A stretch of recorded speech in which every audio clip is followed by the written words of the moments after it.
কাকা কি শুধু এই ঝালমুড়ি বিক্রি করেন, আর কিছু করেন না? আর খাজা খাজা, আচ্ছা। বাড়ি কোথায় আপনার? বাড়ি উত্তর দৌলতদিয়া।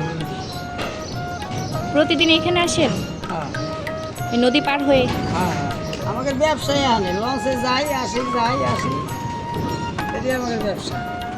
এগুলো করে সংসার চলে? সংসারে এখন বর্তমান চলতেছে না, তারপরেও তো কিছু করে ভাই নিয়েছে না।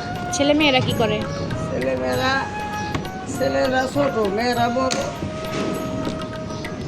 মানে উপার্জনক্ষম ব্যক্তি একমাত্র আপনি? হ্যাঁ আল্লাহ নিতেছে কোনো রকম দিন কেন।